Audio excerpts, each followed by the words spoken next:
For advertisement, call 8125893028. Our Gmail maxtvtelugu@gmail.com. Hi hello నమస్తే welcome back to Max TV. నేను మీ Shravs. Present మనతో పాటు ఉన్నారు certified personal and group fitness trainer Vishwa గారు, initiator of Vishwa fusion fitness, certified yoga trainer and aerobics. నమస్తే sir. నమస్కారం అండి. ఎలా ఉన్నారు? ఐఎమ్ గుడ్ సార్, ఇప్పుడు కొంతమంది జిమ్లో జాయిన్ అయ్యాక వాళ్ళకి జిమ్ ఎక్విప్మెంట్స్ ఏది పట్టుకున్నా సరే కొంతమందికి ర్యాషెస్ వస్తాయి. అసలు ఆ ర్యాషెస్ అనేవి జిమ్ ఎక్విప్మెంట్స్ టచ్ చేయడం వల్ల వస్తాయా, లేదా అక్కడున్న ఎన్విరాన్మెంట్ వల్ల వస్తాయా? అసలు అది ఎందుకు వస్తాయి సార్ అలా? అంటే ఇప్పుడు కొన్నిసార్లు మనం ఏంటంటే కొన్ని ప్లేసెస్ని బాగా క్లీన్ చేయనప్పుడు సో డిఫరెంట్ పీపుల్ యొక్క డస్ట్ స్వెట్ కానివ్వండి, సో అలాంటి డిఫరెంట్ అప్పుడు అలా జరిగినప్పుడే జరుగుతాయి. బట్ క్లీనింగ్ అందుకోసమే కదా మనము ఏదైనా తీసుకుంటున్నప్పుడు అక్కడ ఆల్రెడీ క్లీన్ అయి ఉంటాయి. But even though if you have any doubts you need to clean it అన్నమాట. సో అదొకటి. ఇంకోటి ఏంటంటే కొంతమందికి చిన్న చిన్న స్మాల్ డస్ట్ పార్టికల్స్ కూడా ఎలర్జీస్ వస్తుంటాయి. సో అలాంటి వాళ్ళు మాత్రం డెఫినెట్గా they have to cope up with their immunity. Okay sir, ఎక్కువ ఇంటెన్స్ వర్కౌట్స్ చేయడం వల్ల హెయిర్ లాస్ అనేవి ఇలాంటివి అవుతాయి కదా, సో ఎలాంటి వర్కౌట్స్ చేయడం వల్ల అలా అవుతుంది సార్? రైట్ అండి. ఇది లైక్ మోస్ట్ ఆఫ్ ద పీపుల్కి ఒక చిన్న మిత్ అనమాట. మిత్ అంటే లైక్ ప్రాపర్గా తెలియకపోవడం. ఇది ఇప్పుడు మీరు ఫస్ట్ ఆఫ్ ఆల్ గుర్తుపెట్టుకోవాల్సిన విషయం ఏంటంటే ఎంత ఇంటెన్స్ వర్కౌట్ చేసినా దానికంటూ ఒక డిజైన్ ఉంటుంది. Like for example heart rate design ఒకటి ఉంటుంది, అండ్ ఎక్సర్సైజ్కి ఒక ఎన్ని రెపిటేషన్స్ చేయాలి అది డిజైన్. అంటే స్ట్రెంత్ ట్రైనింగ్ ఎంత చేయాలి, ఫ్లెక్సిబిలిటీ ఎంత చేయాలి, దానికి ఒక టైమింగ్ ఉంటుంది, డ్యూరేషన్ అంటారు. సో ఆ డ్యూరేషన్ ఉంటుంది. అలాగే రెపిటేషన్స్ అంటారు, ఆ రెపిటేషన్స్ ఎంత, వెయిట్ ఎంత, అది స్ట్రెంత్ ట్రైనింగ్ చేసినప్పుడు.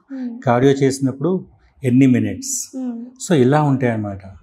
సో వాళ్ళు మళ్ళీ వెదర్ దే ఆర్ బిగినర్సా, ఇంటర్మీడియట్సా, అడ్వాన్సా అన్నమాట. సో ఇంటెన్స్ వర్కౌట్ అనేది అడ్వాన్స్ పీపుల్కి ఇస్తారు, not for the beginners. So beginners వెళ్ళి ఇంటెన్స్ వర్కౌట్స్ చేశారనుకోండి, so that definitely not suitable. కానీ మీరు అడిగిన పాయింట్కి ఏంటంటే హెయిర్ ఫాలింగ్. సో ఒకవేళ అడ్వాన్స్ ఉన్నా కూడా ఇంటెన్స్ వర్కౌట్ చేసినప్పుడు హెయిర్ ఫాల్స్ కానీ ఇవన్నీ ఎప్పుడు జరుగుతాయి? Okay, so hair fall connection is totally related with the stress అన్నమాట. ఓకే, అంటే ఇంకొకటి ఏంటి, ప్రాపర్ విటమిన్స్ అనేవి సప్లై అవ్వకపోవడం. లైక్ వైటమిన్ ఏ కానివ్వండి, లేదా మనము బాగా వర్కౌట్ చేసి ఎక్సర్సైజ్ చేసి దానికి కావాల్సినటువంటి నరిష్మెంట్ ఇవ్వకపోవడం. So what is nourishment? Food is the right food is the nourishment. So another nourishment is sleep. Exactly. So food and sleep is the nourishment అన్నమాట.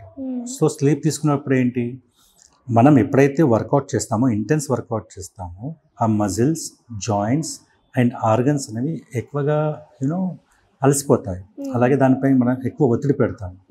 అప్పుడు దానికి రిపేరింగ్ టైం అవ్వాలి. సో స్లీప్ అనేది repairing time చేస్తుంది, మళ్ళీ దానికి నెక్స్ట్కి వర్కౌట్కి prepare చేస్తాం. అలాగే ఫుడ్ అనేది ఏంటి, మనం వర్కౌట్ చేసినప్పుడు ఆర్గన్స్కి కావాల్సిన న్యూట్రియంట్స్ సప్లై చేస్తుంది. సో అప్పుడు చేసినప్పుడు ఏంటి, ఆర్గన్స్ కూడా కరెక్ట్ ఫంక్షన్ చేస్తాం. సో ఇలా ఉంటాయి అన్నమాట. ఇవి రెండు. చాలామంది ఏంటంటే స్లీపింగ్ కరెక్ట్ ఉండక, న్యూట్రియంట్స్ కరెక్ట్ తీసుకోక, సో అలా ఒక రీజన్ ఉంటుంది. సో కొంతమందికి హార్మోనల్ ప్రాబ్లమ్స్ ఉండొచ్చు, హార్మోనల్ ఇష్యూస్ ఉన్నా కూడా ఇది ఉంటుంది. అలాగే మరి స్ట్రెస్ ఇష్యూస్ ఉండొచ్చు. సో ఇది ఒక్కటే కాదండి, చాలా వాటికి మనము అటెండ్ చేయాల్సి వస్తుంది. అందుకోసమే ఎప్పుడైనా మీరు ట్రైనింగ్ సెషన్స్ వెళ్ళినప్పుడు వాళ్ళ యొక్క బాడీ పోస్చర్, అంటే వాళ్ళు ఏ బాడీకి డిపెండ్ అయ్యి, ఏ బాడీకి బిలాంగ్ అయి ఉంటారు, అంటే there are different kinds of bodies అనమాట, అది చూస్తారు. అండ్ అలాగే అందుకోసమే you need to go for a proper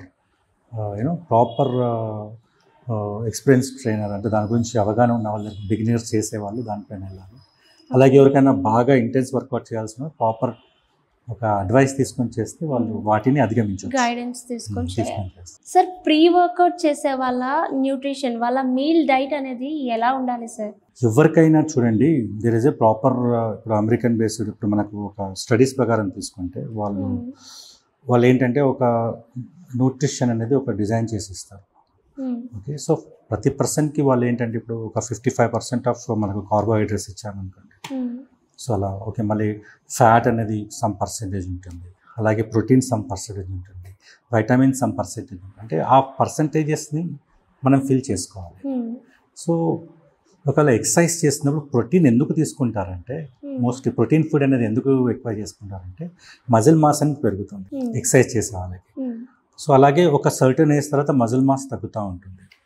అందుకే ప్రోటీన్ ఫుడ్ అనేది ఎక్కువగా మీరు వర్కౌట్స్ దగ్గర ప్రోటీన్ షేక్ కానివ్వండి, ప్రోటీన్ కైండ్ ఆఫ్ జ్యూసెస్ కానివ్వండి, ఇవి ఎక్కువగా తీసుకుంటారు. అంటే మజిల్ మాస్ అవ్వకూడదని అది తీసుకుంటారు. సో డైట్ ప్రకారంగా అయితే వీటికి ఒక ప్రాపర్గా దానికి ఒక స్ట్రక్చర్ ఉందన్నమాట. అంటే for example I just told you protein ఒక పర్సంటేజ్. సో ఇవన్నీ ఏంటంటే ఒక మీరు మీ బాడీ ప్రకారం డైటీషియన్ అండ్ న్యూట్రిషన్స్ వాళ్ళు రాసిస్తారు. అది ఫస్ట్ స్టార్టింగ్లో బిగినింగ్లో once you have to take it అనమాట. అంటే మీ మెటబాలిజం ఎలా ఉంది, సో ఇవన్నీ చెక్ చేస్తారు ఒకసారి. అది చేసినప్పుడు అందులో డిజైన్ వస్తుందన్నమాట. సో మనం సడన్గా ఒకేసారి అది చెప్పడం అనేది కొంచెం ఇట్ టేక్స్ టైం అనమాట. First of all you need to know how is your metabolic rate is going on. అంటే మెటబాలిజంలో మనం ఏంటంటే ఎక్సర్సైజ్ చేసినప్పుడు కానీ ఫుడ్ తింటున్నప్పుడు అది క్యాలరీస్ ఎలా బర్న్ చేస్తున్నాము అండ్ లోపల అది ఎలా దాన్ని ఎనబాలిజం అంటారు. ఎనబాలిజం అంటే ఫుడ్ ఎలా దాన్ని ఎట్లా అంటే ఎలా మనకు డైజెస్ట్ ఎలా చేస్తున్నది అంటే దాని యొక్క మనము ఎనబాలిజంలో ఫస్ట్ పాయింట్ ఎలా ఉంటుందంటే మనము ఒక ప్రాసెస్ ఉంటుంది దానికి. అంటే లైక్ ఫస్ట్ అది ముక్కల్లో వెళ్ళడం, క్రష్ చేయడం, తర్వాత లోపలికి వెళ్ళిపోయి మళ్ళీ డైజెస్ట్ అవ్వడం. సో ఇలా ఒక పెద్ద ప్రాసెస్ అది. సో ప్రతి పర్సన్ది కొంతమందిది మెటబాలిజం ఎక్కువగా ఉంటుంది, కొంతమంది తక్కువగా ఉంటుంది. సో దాన్ని బట్టి దిస్ డైట్ ఆల్సో చేంజెస్. సరే, మొన్న రీసెంట్లీ ఒక టిప్ అనేది చాలా ట్రెండింగ్లో వచ్చింది. లైక్ హాట్ వాటర్లో కాఫీ పౌడర్ వేసుకొని లెమన్ స్క్వీజ్ చేసి ఈ డ్రింక్ తీసుకోవడం వల్ల చాలా వరకు వెయిట్ లాస్ అవ్వచ్చు అని ఈ టిప్ అయితే మొన్నటి వరకు ట్రెండింగ్ అయింది కదా. సో అలా డ్రింక్ చేయడం వల్ల నిజంగానే వెయిట్ లాస్ అవుతామా సార్? యా అండి, ఇది actually this is what trend. అంటే ఇప్పుడు మీరు ఇది ఎలా అంటే అండి, ఒక దాంట్లో ముఖ్యమైన పాయింట్ ఏంటంటే ఇప్పుడు ఫర్ ఎగ్జాంపుల్ ఒక పర్సన్కి 2000 క్యాలరీస్ తీసుకుంటున్నాం అనుకోండి. అంటే మనం రెగ్యులర్గా ఎక్సర్సైజ్ చేసుకుంటూ అదే 2000 క్యాలరీస్ తీసుకుంటూ ఎక్సర్సైజ్ ఎక్కువగా చేస్తే ఒక 500 క్యాలరీస్ ఎక్స్ట్రా బర్న్ అవుతాయి. అప్పుడు డెఫినెట్గా అది వర్కౌట్ అవుతుంది. అంటే ఇప్పుడు ఫర్ ఎగ్జాంపుల్ మీరు కాఫీ, ఇది whatever the drink you set, coffee, lemon and hot water డెఫినెట్గా యూస్ఫుల్లే. కానీ మనం అది తీసుకుంటూ మళ్ళీ మనము ఎక్స్ట్రాగా జంక్ ఫుడ్ యాడ్ చేస్తామనుకోండి, so that definitely comes to that again that normal లెవెల్కి వస్తుంది. సో దానికోసం స్పెసిఫిక్గా మీరు ప్రాపర్ న్యూట్రిషన్ ఫుడ్తో పాటు అది తీసుకుంటే ఇట్ వర్క్స్. బట్ అది కూడా ఒక లిమిటేషన్లో తీసుకోవాలి. Like limited times, like 3 or 4 times, but not more than. అంటే అది కూడా హాఫ్ గ్లాస్ అలా తీసుకుంటాం. సో ఇందాక మనం ప్రీ వర్కౌట్ గురించి మాట్లాడుకున్నాం కదా. సో ప్రెసెంట్ ఇప్పుడు మనం పోస్ట్ వర్కౌట్ గురించి మాట్లాడుతాం. వీళ్ళ న్యూట్రిషన్ ఎలా ఉండాలి సార్? వాళ్ళ డైట్ కానీ వాళ్ళ మీల్ కానీ? అదే అండి, మనం అదే డిస్కషన్ బాడీ టైప్ దాన్ని బట్టి. సో కొంతమంది బాడీస్కి ఇప్పుడు ఎలా ఉంటాయంటే, ఇందులో స్మాల్గా మీకు చెప్పాము అది మెటబాలిజం అనేది దానిపైన వాళ్ళ కొంతమందికి ఫర్ ఎగ్జాంపుల్ ప్రోటీన్ ఎలా ఉంది అంటే, కొంతమందికి ఇంకోటి ఏంటంటే ఎక్సర్సైజ్ తర్వాత ఎనీ ఎక్సర్సైజ్ తర్వాత డెఫినెట్గా ప్రోటీన్ అనేది ఇంపార్టెంట్ అనమాట. కానీ కొంతమందికి మనం చూసుకోవాల్సింది ఏంటంటే వాళ్ళు ఎలాంటి బాడీ అనమాట. కొంతమందికి కొన్ని ఫుడ్స్ అనేవి అబ్జర్వేషన్ అవ్వవు. సో అది మనం ఒకసారి చూసుకోవాలి. అదే దట్స్ వాట్ ఏంటంటే ఇప్పుడు పర్సనల్ ట్రైనింగ్లో కానీ కొన్ని ట్రైనింగ్స్లో ఏంటంటే ఫస్ట్ ఆఫ్ ఆల్ చూస్తారనమాట వాళ్ళకి ఫుడ్ సిస్టమ్స్ ఎలా ఉన్నాయి, ఏది ఫాలో అవుతుంది, ఏది సూట్ అవుతుంది, ఏది అవ్వదు. ఓకే, ఇంకోటిలో వాత, పిత్త, కఫ అంటారు. అంటే కొన్ని హీట్ బాడీస్ ఉంటాయి, కొన్ని లైక్ స్టెబిలిటీ బాడీస్ ఉంటాయి, అలా కొన్ని కఫ బాడీస్ ఉంటాయి. అంటే ఈ 3 types ఆఫ్ బాడీస్లో అలాంటి ఏ టైప్ ఆఫ్ బాడీ ఉంటుంది, అలాంటి బాడీ పైన కూడా డైట్ అనేది అదే ఉంటుంది. So that's why they need to attain first the proper dictation to take. Sir నాకు ఒక డౌట్. ఇప్పుడు చాలామంది జిమ్ చేసేవాళ్ళు కష్టపడి జిమ్లో చాలా ఐటమ్స్ చేస్తారు కదా. సో వాళ్ళందరూ స్టెరాయిడ్స్ తీసుకొని బాడీ అనేది బిల్డ్ చేస్తున్నారా, లేదా న్యాచురల్గా కూడా చేయొచ్చా సార్ బాడీ బిల్డింగ్ అనేది? అట్లా లేదండి. యాక్చువల్లీ ఇప్పుడు ఇవాళ రేపు ఓన్లీ వెజిటేరియన్ తీసుకుని బాడీ బిల్డ్ చేస్తున్నారు అన్నారు. సో అంటే కొంతమంది ఏంటంటే షార్ట్ టర్మ్లో బిగ్ గోల్స్ కావాలంటారు. సో ఆ బాడీ ఉంటుందా సార్ లైఫ్ లాంగ్? లేదు, అది మొత్తం ఉండదు. దానివల్ల లీవర్ కానివ్వండి, కిడ్నీ కానివ్వండి డ్యామేజ్ అయ్యే ఛాన్సెస్ ఉంటాయి. అలా చాలా డిసడ్వాంటేజెస్ ఉంటాయి. సో హెల్దీ వేలో ఏంటంటే దానికి ఒక స్పెసిఫిక్ టైం ఉంటుంది, అంత పేషెన్స్గా చేయడం. కొంతమంది ఏంటంటే like they want it to be very fast, like fast, they want fast results. So వాళ్ళకి డెఫినెట్గా అవి డ్యామేజ్ అవుతాయి. సో కాబట్టి డెఫినెట్గా మీరు హెల్దీ వేలో వెళ్ళాలి అంటే ప్రాపర్ న్యూట్రిషన్ తోటి, ప్రాపర్ ఎక్సర్సైజ్ తోటి, ఒక ప్రాపర్ గైడెన్స్తో వెళ్తే ఒక డ్యూరేషన్ ఆఫ్ 6 months టైం అట్లా ఉంటుంది. కొంతమంది 1-2 monthsలో పెరగాలనుకుంటారు. సో దానివల్ల చాలా డిస్అడ్వాంటేజెస్ ఉంటాయి. ఫ్యూచర్లో they'll have many kinds of ill effects అనమాట. So what are ill effects like breathing pattern అనేది ఫాస్ట్గా, తర్వాత కార్డియోలో అలసిపోవడము, లేదా రెగ్యులర్ మ్యారిటల్ లైఫ్లో కొంచెం ఇబ్బందులు అవ్వడము, అండ్ లేకపోతే స్ట్రెస్ లెవెల్స్ ఎక్కువగా పెరగడము, అండ్ కిడ్నీ ఫంక్షన్ తొందరగా సో పాడవడం, ఇలాంటివి బాగా ఇష్యూస్ జరుగుతాయి. So it has ill effects more. Short term buildup ఉంటుంది, బట్ లాంగ్ టర్మ్లో అది it has its own ill effects.